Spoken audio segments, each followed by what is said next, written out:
Anda menyaksikan Breaking News Kompas TV bersama saya Disti Larasati. Saudara, hari ini pembongkaran pagar laut di wilayah Kabupaten Tangerang terus dilanjutkan.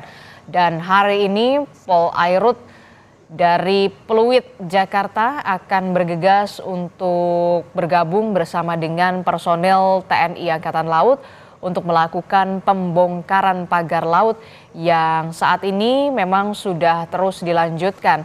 Seperti yang kita ketahui, saudara, pagar laut di wilayah Kabupaten Tangerang, Banten ini terpasang sepanjang 30 km. Di hari ke-6 setidaknya sudah ada 15,5 km pagar laut yang dibongkar oleh petugas. Itu artinya perlu waktu setidaknya kurang dari sepekan lagi jika memang pembongkaran pagar laut ini terus dilanjutkan setiap harinya dengan target perharinya 5 km. Tapi kemudian yang menjadi tantangan di lapangan atau di laut yang sudah tadi disebutkan oleh jurnalis Kompas TV Malaika Kridaman dan juga Renata Panggalo, memang ada sejumlah kesulitan. Pertama adalah tantangannya soal cuaca. Ketika pembongkaran pagar laut ini akan dilakukan, kemudian cuacanya tidak mendukung, salah satunya adalah air pasang laut, maka tentu saja petugas yang ingin melakukan pembongkaran pagar laut ini kesulitan untuk membongkar pagar laut sesuai dengan targetnya setiap harinya 5 km. Dan juga bambu-bambu yang memang sudah terpasang di pagar laut Tangerang ini juga bambu-bambu yang kemudian tadi disebutkan adalah bambu-bambu yang tebal begitu dan terpacuk atau tertanam di laut ini juga cukup kuat begitu ya, belum lagi dasar lautnya juga yang kemudian berpasir. Inilah yang kemudian juga menjadi kesulitan tersendiri bagi petugas untuk melakukan pembongkaran pagar laut di Tangerang. Tapi hari ini petugas dari TNI Angkatan Laut dan juga Polairut rencananya memang akan kembali membongkar pagar laut di Kabupaten Tangerang. Saudara, kami akan berbincang dengan narasumber di pagi hari ini dalam Breaking News Kompas TV. Kita bergabung bersama dengan Mbak Susan Herawati yang merupakan Sekjen Koalisi untuk Keadilan Perikanan atau KIARA. Selamat pagi Mbak Susan melalui sambungan daring.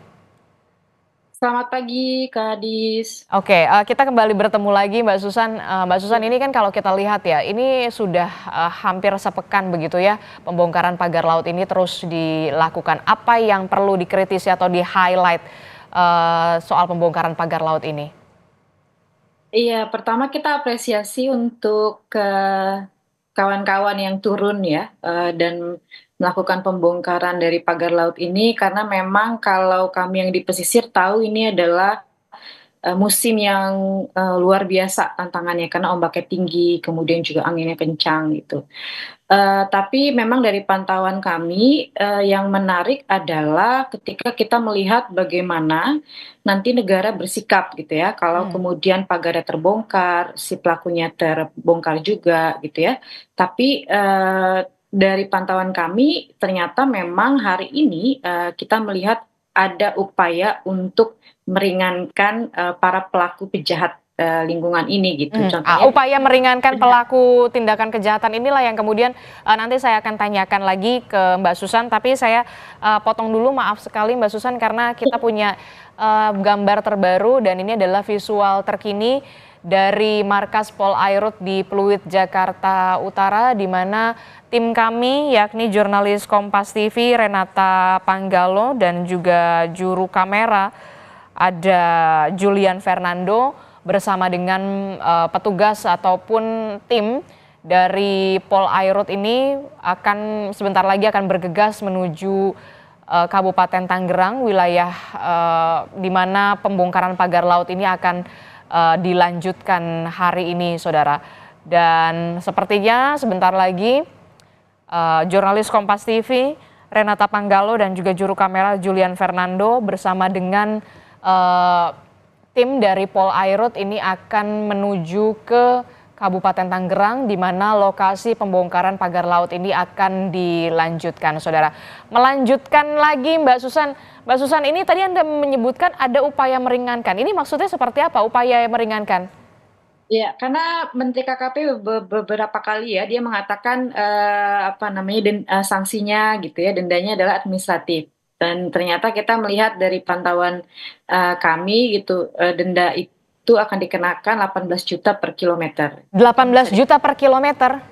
ya, artinya kalau dikalikan dengan 30 kilo gitu ya, hari ini gitu, itu tidak, saya yakin itu lebih murah daripada biaya membangun pagarnya, bahkan untuk, bambu-bambunya saja masih lebih mahal bambunya ketimbang dendanya gitu. Jadi ya memang, ini adalah satu upaya untuk, meringankan ya, diskon besar-besaran gitu ya dari negara gitu.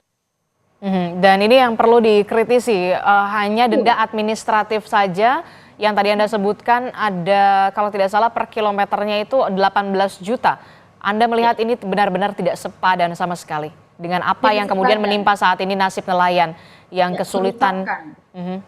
kerusakan ekologi, kemudian orang yang kemudian hari ini turun harus berhadapan dengan ombak tinggi, itu ada ancaman, nyawa mereka gitu ya. Kemudian juga, kawan-kawan yang kehilangan, bukan hanya mata pencariannya, tapi itu pasti ekosistem pesisirnya rusak gitu. Dan ini kemudian menggambarkan bahwa negara, sekali lagi gitu ya, tidak tegas. Artinya besok-besok nih kalau ada para pelaku, penjahat, lingkungan gitu ya, ya sudah, dirusak dulu aja, nanti dendanya juga nggak besar-besar banget gitu. Jadi kayak kita nih dihadapkan dengan situasi yang, apa ya, negara tuh terlihat banget gitu, tidak tidak punya power terhadap, korporasi gitu. Oke, jadi, menurut Anda ini sama sekali tidak sepadan ya? Tidak sepadan. Ya kita lihat ya bapak-bapak ini dari pagi sudah turun, kawan-kawan nelayan itu bahkan kemarin turun kalau dari cerita kawan-kawan kami di lapangan gitu ya, membantu, pembongkaran ya, tapi sekali lagi kalau kemudian dendanya seperti ini ya tidak sepadan sama sekali, dan kami takut kalau kemudian, nanti KKP terus menerbitkan PKKPRL, atau izin-izin di pesisir untuk pemanfaatan ruang, ya ujung-ujungnya ya denda-denda seperti ini aja gitu, walaupun ekosistem lautnya ini dirusak gitu oleh perusahaan. Tapi kalau secara aturan seharusnya, selain denda administratif begitu, apalagi yang harus, apa ya, dijerat, kepada para pelaku ini yang melakukan, pemasangan pagar laut ini yang tadi Anda sebutkan selain juga merusak ekosistem laut, tapi juga, menyulitkan, nelayan untuk mencari ikan, mata pencaharian mereka juga, berkurang. Iya, memang permasalahan utama adalah semua, aturan ini kan dipayungi oleh Undang-Undang Cipta Kerja gitu ya, Mmm. yang kemudian kita tahu bahwa ini sanksinya administratif, padahal sebenarnya di Undang-Undang, 1, tahun 2014 ya tentang pengelolaan wilayah pesisir itu bisa bisa dikenakan sanksi pidana sebenarnya gitu, tapi ya sekali lagi Undang-Undang CK ini mematahkan sebenarnya. Permasalahan lainnya yang perlu digarisbawahi adalah bagaimana kemudian KKP ini punya posisi yang tegas sebenarnya untuk, bagaimana kita akan mengelola lautnya. Artinya harus punya unsur kehati-hatian untuk menerbitkan PKKPRL karena banyak nih, kasus-kasus yang serupa, contohnya di Pulau Pari gitu ya, di, Manado Utara, ya kurang lebih sama, nanti dorongannya itu semuanya dendanya administratif tuh. Artinya kan KKP harus hati-hati kalau mau mengeluarkan izin, jangan kemudian menjadi seperti apa ya, maklar izin lah, karena kita tahu ujung-ujungnya ini administratif gitu. Mmm. Dan dalam hal itu sebenarnya harus ada hal yang lebih progresif, kalau kami sih dari dulu memang tidak sepakat dengan Undang-Undang CK ya, memang harus dicabut gitu. Mhm, mhm. Eee, dan laporan kami ke Barreskrim ini memang, tidak menggunakan Undang-Undang CK, Undang-Undang 1 gitu, yang memang, sanksi pidana harus tidak cuman administratif gitu. Mhm, mhm, mhm, mhm.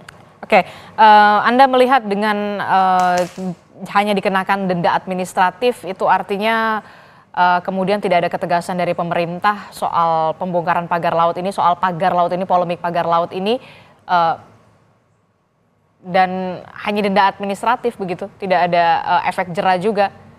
Iya, bayangkan kalau kemudian taruhlah kita, ya negara akan menerima apa ya, denda ini sekitar 700 juta gitu ya. Untuk Mhm, pemulihan ekosistem pesisir itu butuh tahunan gitu, mhm, bahkan kalau, terumbu karang itu butuh waktu yang cukup lama gitu, belum lagi kalau kita hitung-hitung bagaimana pengeluaran, ataupun pemasukan kawan-kawan gitu ya, yang hari ini tidak sebanding karena adanya pagar laut gitu. Belum lagi sebenarnya lebih kepada apa ya, bagaimana negara ini bisa terlihat di mata korporasi sih sebenarnya gitu. Punya nggak, kekuatan gitu ya bahwa kita memang, ya negara gitu, nggak bisa kemudian seenaknya, para pelaku pejahat lingkungan ini terus melakukan pengerusakan di pesisir dan kemudian dendanya cuman, ya hanya sebatas administratif. Itu mudah sekali untuk kemudian pelepasan izin-izin di pesisir dan pulau-pulau kecil ini yang ujung-ujungnya ya semuanya akan ekosistemnya rusak gitu. Saya nggak mau Kak, ke depan ini kita akan melihat, eee, satu-satu ekosistem pesisir ini hilang, hanya gara-gara proyek-proyek seperti ini gitu. oke baik.